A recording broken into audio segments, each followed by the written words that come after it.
Good morning everyone. তোমরা সবাই কেমন আছো? আশা করি যে যেখানেই থাকো না কেন সবাই ভীষণ ভালো আছো, আর আমিও ভালো আছি।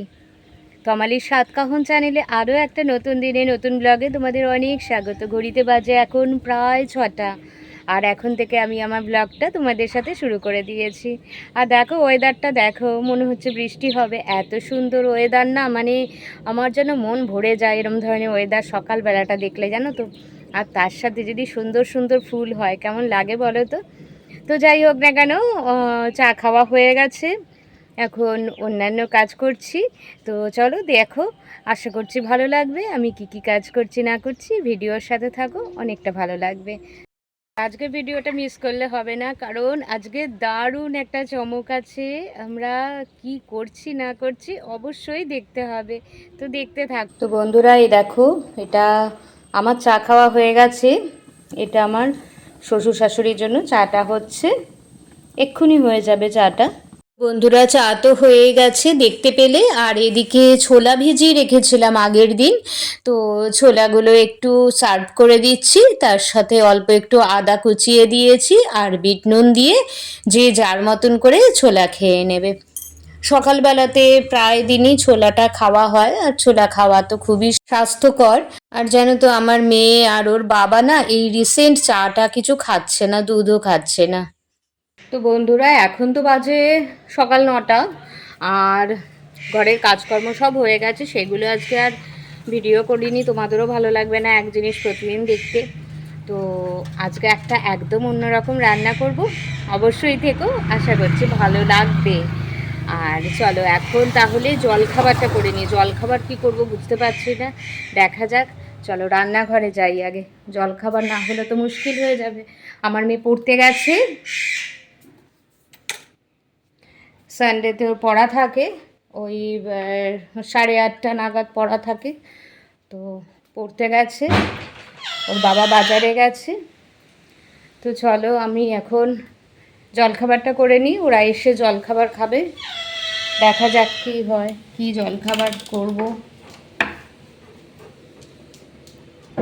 আর বাইরে এত হাওয়া দিচ্ছে, এত সুন্দর ওয়েদার, এত ভালো লাগে, আমার তো ভীষণ ভালো লাগছে, এত সুন্দর ওয়েদার হয়ে গেছে। তো চলো আর বকবক না করে জলখাবারটা করে নিই। দেখো বন্ধুরা, এই যে সবজি কাটা হয়ে গেছে, সবজিটা এবার ভেজে নেব। আর এদিকে দেখো বাজার নিয়ে এসেছে, আজকে রান্না হবে তার জন্য একটু চাল এনেছে, পোস্ত, ওদিকে টক দই এনেছে, এখানে গরম মশলা, ভিনিগার, মশলা বিভিন্ন রকমের, তারপরে বিস্কুট, ছাতু, এই আর কি। বন্ধুরা, এখন বাজে বেলা 11টা 10, স্নান করা হয়ে গেছে, পুজো দেওয়া হয়ে গেছে, আর ঘরের কাজ তো হয়ে গেছে, তোমরা দেখতেই পেলে। তো চলো আজকে কি হবে, আজকে ও বলে গেল যে একটু বিরিয়ানি করতে, তো মাটন বিরিয়ানি, মাটন আনা হয়ে গেছে, ম্যারিনেশন হয়ে গেছে, তো চলো দেখাচ্ছি। তো এই যে এখানে আলু করা হয়ে গেছে, তো মা বুঝতে পারিনি আসলে, আর একটু ছোট সাইজ হলে ভালো হয় বিরিয়ানির আলু। তো এই এই যে এই আলুটা দেখো কত বড়, এই আলুটা অনেক বড়, এত বড় আলু ভালো লাগবে না, একটু ছোট সাইজ দেখি আমি দেখে নিচ্ছি। এখানে পেঁয়াজ কাটা হয়ে গেছে, এই যে, ও পেঁয়াজ কাটা এখন সম্পূর্ণটা হয়নি, এই যে এখানে পেঁয়াজ রয়েছে, কাটা হবে। এখানে কিছুটা কাটা হয়েছে, আমি আগে বরঞ্চ ভাতটা বসিয়ে দিই। আর এই যে ম্যারিনেট করা রয়েছে মাংস, ম্যারিনেশন হয়ে গেছে, আর এই যে পেঁয়াজ কাটা হয়েছে।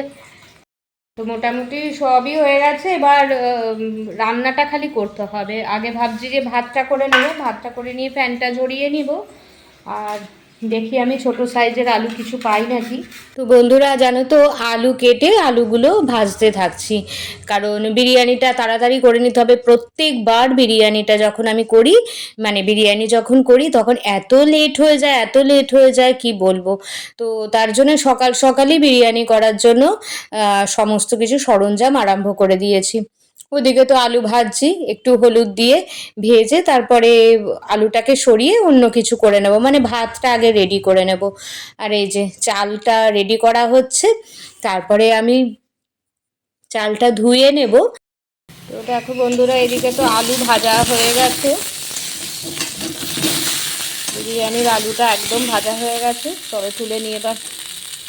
তো আলুগুলো আগে তুলে নিই, আর আলুগুলো জানো তো একটু বেশি করে না ভাজলে ভালো লাগে না, তাই আমরা বিরিয়ানির ক্ষেত্রে আলুটা একটু ভেজেই নিই। আর এদিকে ভাতের জন্য মানে ওই বিরিয়ানি রাইসের জন্য আর কি জল বসিয়ে দিলাম। আমি কি করি বলো তো, জলের মধ্যে বেশ ভালো মতো নুন দিই, যাতে নোনতা হয়, পরবর্তী অবস্থা যেন আমাকে আলাদা করে আর নুন না দিতে হয়। আর তারপরে তো অন্যান্য কিছু দিই। তো দেখো ভিডিওটা, আশা করছি ভালো লাগবে। আর এখন আমি চালটা ধুচ্ছি খুব সুন্দর করে, ভালো করে পরিষ্কার করে চালটা ধুয়ে নেব। আর এই দেখো এইগুলো আগের চালগুলো, বিরিয়ানিরই চাল, জানো তো পোকা পোকা ধরে গেছে, মানে ইউজ না করতে করতে পোকা ধরে গেছে। বন্ধুরা এখন চাল ধোয়া হয়ে গেছে, আর তেজপাতা আনতে যাচ্ছি। ফ্রেশ টাটকা তেজপাতায় না খুব সুন্দর স্মেলটা আসে, তার জন্য নিচে পড়ে থাকলে নিতাম। হ্যাঁ, নিচে ভালো একটা তেজপাতা পড়ে আছে, এটাই নি। এই যে এটা একটা, এটা একটা, এই তিনটেতে হয়ে যাবে। আর একটা পড়ে আছে বেশ টাটকা ফ্রেশ একদম। এগুলো তো খুব সুন্দর স্মেল আসে। দাঁড়াও, এইখানে আছে।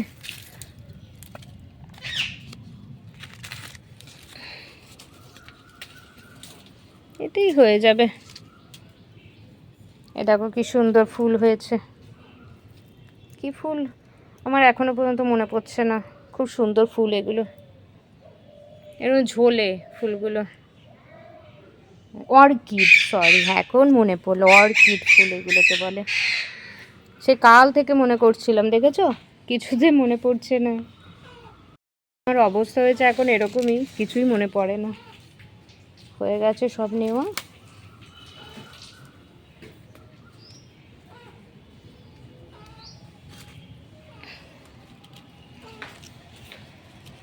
হয়ে গেছে।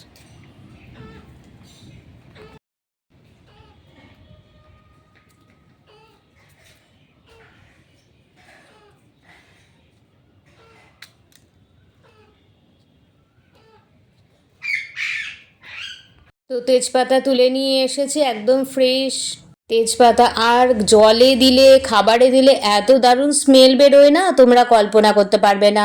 ফ্রেশ তেজপাতা একদম। আর এদিকে দেখো আমি তেল দিয়ে দিলাম, একটু সাদা তেল দিয়ে দিলাম, আর পরিমাণ মতন বললাম না নুন দিই, একদম যাতে নুনটা হয় তার জন্য নুনটা দিই আর কি।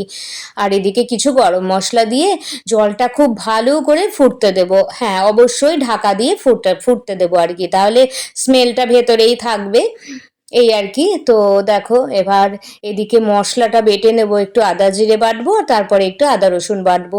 তো আগে আদা রসুনটা বাটবো না, কারণ রসুনের গন্ধ হয়ে যায় মশলাতে। তো আগে তাই আদা জিরেটা বেটে নেব। আর আদা জিরে আদা রসুন আমি একটু বেটেই রাখি, তোমরা যারা আমার ব্লগ দেখো অবশ্যই জানো তোমরা, কারণ আমি ব্লগে অনেকবার বলেছি আমার রান্নার খুবই সুবিধা হয়, যখন দরকার তখন বাটবো, এরকমটা আমার মানে ভালো লাগে না, তাড়াহুড়ো করে হয়ও না। তো দেখো তোমরা তো দেখতেই পেলে চালের জলটা বেশ ভালোই ফুটে উঠেছে, চাল দিয়ে চালটা নাবিয়েও নিয়েছি, মানে ভাতটা হয়ে গেছে, নাবিয়ে ফ্যান ঝরতে দিয়েছি। আর এদিকে পেঁয়াজটা ভেজে নিচ্ছি। আর জানো তো পেঁয়াজটা ভাজতে গিয়ে দেখি তেলের শিশিতে তেল নেই, তো মাকে বললাম, মা বললো ঠাকুর ঘরে তেল আছে, তেলটা নিয়ে আসো। ওটা আমাদের ভাড়ার ঘর আর কি, তো ওখানে সমস্ত কিছু মজুত করা থাকে। আর এদিকে সব তো হয়েই গেল, ভাতও হয়ে গেছে, এবার পেঁয়াজটা ভাজা হোক ততক্ষণ এদিকে ওই কেশরটা ভিজিয়ে রাখি। তো আমি দেখো এখানে কাঁচা দুধের মধ্যে কেশরটা ভিজিয়ে রাখছি, আর তাহলে কি হবে কালারটা বেশ সুন্দর আসে। আর এর মধ্যে আমি একটুখানি গোলাপ জল, কেওড়া জলও দিয়ে দেবো আলাদা করে, আর তাহলে আমার দেওয়ার দরকার হবে না। আর খেতেও বেশ ভালো লাগে, আর স্মেলটা এত সুন্দর বেরোয় না জানো তো। মানে আমার তো ভীষণ ভালো লাগে, আমার পরিবারের সবারই মোটামুটি খুব ভালো লাগে আমার রান্না করা বিরিয়ানি। আর এই যে দোকানের বিরিয়ানিটা দেখবে খুব উগ্র গন্ধ থাকে, আমাদের ওই উগ্র গন্ধটা ভালো লাগে না। তো নর্মালভাবে আমি যেভাবে করি সেভাবে বিরিয়ানিটাই ভালো লাগে। আর এদিকে দেখো আমার বেরেস্তাটা ভাজাও হয়ে গেল, কিছুটা তুলে রাখবো আর কিছুটা মানে মশলার সাথে একসাথে কষিয়ে নেবো মাংসটা রান্না করার জন্য। আর সকালেই মাটন নিয়ে এসেছে, আর ওদিকে দুধ বসিয়ে দিয়েছি, দুধ এসেছিল, দুধটা তাই ছেঁকে বসিয়ে দিয়েছে যেহেতু গরুর দুধ তাই। আর এদিকে তো দেখো মশলা আমি সবই দিয়ে দিলাম, আদা জিরে বাটা, আদা রসুন বাটা, নুন হলুদ, 1 চামচের মতো চিনি দিয়েছি, আর লঙ্কা গুঁড়ো, টমেটো। আর এদিকে তো তোমাদের আমি আগেই বললাম সকালবেলা ম্যারিনেট করে রাখা হয়েছিল মাটনটা। তো আর বিরিয়ানির মশলা দিয়ে অবশ্যই মাটনটা ম্যারিনেট করে রাখা হয়েছিল, আর টক দই দিয়ে। তো আরও কিছু ছিল, আদা রসুন বাটা, তারপরে তেল দিয়েছি 1 পলার মতন, বেশ ভরা ভরা করে তেল দেওয়া হয়েছে। তো এইগুলো দিয়ে নুন হলুদ লঙ্কা গুঁড়ো দিয়ে আমি ম্যারিনেট করে চাপা দিয়ে রেখেছিলাম। আমি ম্যারিনেট করিনি, বাবা ম্যারিনেট করেছিলেন। আর এদিকে মাংসটা আমার প্রায় কষা হয়ে এসেছে, আর এত তেল বেরিয়েছে না মাংসটা থেকে। আমি অল্প তেলে সব সময়ের জন্য রান্না করি, কিন্তু এত তেল বেরিয়েছে। তারপরে এই আলুগুলো দিয়ে দিলাম জানো তো, আর ওই দেখো দেখেছো কত তেল বেরোচ্ছে, মানে আমি খোলার পরে না আমি তাই দেখে অবাক হয়ে গেলাম। আর এখানে কিছু তেজপাতা আবার তুলে আনলাম, কারণ তেজপাতাটা আমার দরকার একটু ওই সাজানোর জন্য আর কি। আর যেই কন্টেনারের মধ্যে আমি বিরিয়ানিটা করব সেটা আমি তেল ব্রাশ করে নিলাম, আমার কাছে ব্রাশ নেই তাই হাত দিয়েই করে নিলাম। আর এই যে এখানে তেজপাতাটা সাজিয়ে নিলাম, তাহলে কি হয় বলো তো, নিচটা লেগে গেলে তেজপাতাটা লাগবে, মানে খুব একটা ভাত লাগে না জানো তো। তো এই আর কি ব্যাপার। এবার তো সবই আমার কমপ্লিট হয়ে গেছে দেখতেই পাচ্ছ, এবার খালি মানে ভাতটা সাজিয়ে দেবো আর কি, স্টেপ বাই স্টেপ। আমি 3টে লেয়ার করি সাধারণত বিরিয়ানিতে। এই যে ভাতের প্রথমে লেয়ারটা থাকবে, তারপরে আলু থাকবে। এইখানে যে আলুটা দিচ্ছি আমি কিছুটা দিয়েছি গোটা আলু, কিছুটা দিয়েছি অর্ধেক করা আলু। অর্ধেক করা আলু আমি আর মা খাবো, আর গোটা আলুটা বাদ বাকি সবাই খাবে আর কি। তো আমার অত গোটা আলু ভালোও লাগে না খেতে। আর দেখেছো তো ফার্স্ট লেয়ার হয়ে গেছে, তারপরে সেকেন্ড লেয়ার। সেকেন্ড লেয়ারে আমি বিরিয়ানি মশলা দেব, ঘি দেব, তারপরে মাংস দেব। আর মাংসটা না আজকে খুব একটা বড় বড় পিস আনা হয়নি, কারণ আমি বারণ করেছি বড় পিস এনো না, একটু ছোট করে পিস করে নিয়ে এসো। আর এদিকে মাংসের ঝোল, মাংস দিয়ে দিয়ে দেওয়া হলো, আর একটু ঘি দেওয়া হবে। আর বিরিয়ানি মশলা তো দিয়েই দেওয়া হয়েছে, ঘিও দেওয়া হয়েছে। আর এটা হলো লাস্ট লেয়ার, মানে একদম উপরের লেয়ারটা। এখানে মাংস দিলাম, বেরেস্তাটা এখনো দেওয়া হয়নি, বেরেস্তাটা সবার উপরে দেবো তাহলে ভালো লাগে আর কি। আর এখানে যে আলুগুলো পড়ে রয়েছে সেই আলুগুলো দেখো, এগুলো কিন্তু সবই অর্ধেক করা আলু রয়েছে। আর লাস্টে একটু মিঠা আতর দেবো, তাও মিঠা আতর ওই 3 থেকে 4 ড্রপ দেবো। এখানে ঘি দিয়ে দিলাম, মানে মা দিয়ে দিচ্ছে, বারবার এঁটো হাত করতে হবে তো তাই, আর হাতটাও ধুতে হবে তার জন্য মা দিয়ে দিচ্ছে। মা ওদিকে এঁটো হাতটা করেনি, ভালো জিনিসগুলো আর কি দিচ্ছে, এঁটো যেগুলো নয়। এদিকে বেরেস্তাও দিয়ে দিলাম, বিরিয়ানি মশলা পড়ে গেছে, মিঠা আতর পড়ে গেছে, ঘি পড়ে গেছে। আর এখানে এই কেশর ভেজানো যে দুধটা ছিল ওটা ঘুরিয়ে দিয়ে দেবো। আর জানো তো এটা দম দেওয়ার জন্য মা আগে থেকে আটা মেখে রেখে দিয়েছিল, আমরা আটা মেখে সাইডটা কভার করে দিই। তো এই দেখো না, আর এই থালাটা জানো তো আসলে লাগছিল না, তো আর অল্প একটু ফুটোও হয়ে গিয়েছিল, তার জন্য মা আগে থেকে আটা দিয়ে ওটাকে কভার করে রেখেছে। আর এখানে আমি এভাবে আটা দিয়ে কভার করে দিচ্ছি, তাহলে বেশ ভালো থাকে। আটাটা কি করে বুঝবো বলো তো বিরিয়ানিটা একদম রেডি? আটাটা শুকিয়ে গেলেই আমি বুঝবো বিরিয়ানিটা রেডি, আর একদম শুকিয়ে যায়। প্রথমবার ওই আমি ধরো না 10 মিনিটের মতন আমার বাড়ানো থাকে গ্যাসটা, তারপরে আমি সিম করে দিই, আর কিছুক্ষণ পরেই হয়ে যায়। বিশেষ একটা টাইম লাগে না। বিরিয়ানিতে টাইমটা লাগে ওই আর কি সরঞ্জামের জন্য, বিরিয়ানির টাইমটা লাগে। এটা করো ওটা করো, বিরিয়ানির সরঞ্জাম তো অনেক, তোমরা তো জানোই। আর তার জন্য, আর আজকে জানো তো বেলা 2:30 নাগাদ খাওয়া হয়েছে। বিরিয়ানিটা একটু দেরি হয়েছে, এখনও রায়তা করিনি, রায়তাটা করব। তো আমরা সাধারণত বিরিয়ানি করলে রায়তা করি, করি না যে তা না, আর বেশ ভালো লাগে, আর স্যালাডও থাকে। স্যালাডের মধ্যে আজকে শুধু পেঁয়াজ দেওয়া হয়েছে।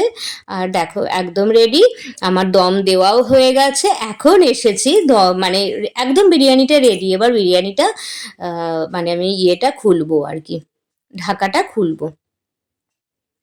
তো দেখো এভাবে আমি আটাগুলো বের করে নিই। আর প্রতিবার জানো তো আমার বরই মানে এইগুলো করে, আমি করি না, কিন্তু আমার সত্যি ভালোও লাগছিল না করতে, অতক্ষণ ধরে রান্নাঘরে ছিলাম তো।